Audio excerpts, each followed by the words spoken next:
You probably wonder why am I bowing now, but I have a very, very good reason because this is the clash of two real legends of this sport, and for me at least, Eddie Vineland, he's a real veteran of this sport. Marlon Vera, the best MMA fighter from Ecuador, and now this is finally set to square off. Marlon Vera versus Eddie Vineland is set to UFC on ESPN 8, which will be headlined by the clash between Francis Ngannou and Jairzinho Rozenstruik. So let's take a brief analysis. Marlon Vera, black belt in BJJ, riding on a score of 15-5-1, is a very, very much great fighter. And Marlon Vera, well, he chokes people out. He finishes via strikes. He has amazing kickboxing. He has amazing kicks to the head, amazing punches, but also amazing chokes. He is one. Well, I can freely call him one of the most all-rounded guys ever seen in this lovely sport. And interestingly, he arrived into this sport with a score of 6-1-1. He didn't came as an undefeated prospect, but he believed in better tomorrow all the time. He even kicked off badly, two decision losses to Marco Beltran, David Grant, submission win over Roman Salazar, but then switching to featherweight, and Ning Jianju, after that win, he TKO'd Brad Pickett via head kick and punches, and his career simply was skyrocketed after that. Brian Kelleher armbar submission.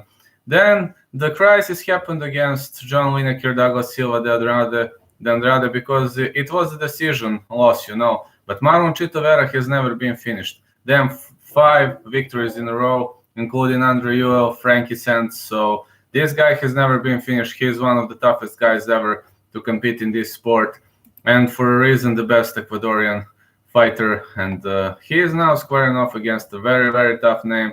It's Eddie Vineland. Eddie Vineland has a wrestling background, maybe a bit of jiu-jitsu and so on. Radian scored 24-13-1.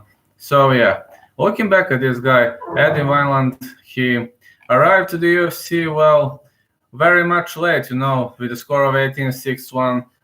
Before that, he competed at WEC and such promotions, and he even won the inaugural WEC Bantamweight Championship. He had kicking Antonio Banuelos and punching him. So Antonio Banuelos, he was one of the toughest prospects back then.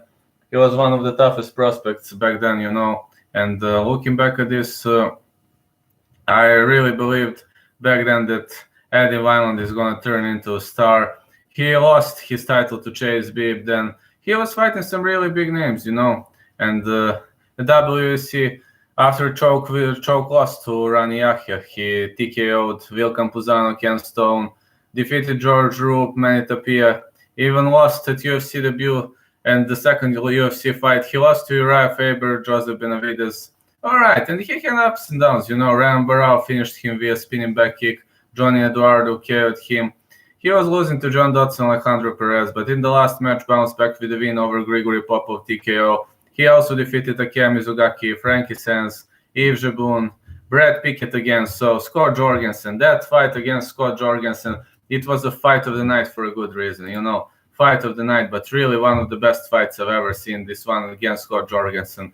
It was a really, really a brutal all-around war, and when I was watching it, I was hyped all the time, and Eddie Vineland, he was putting on a show.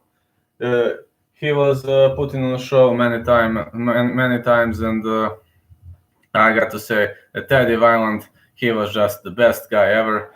And now looking back at this fight, it will be a tough matchup.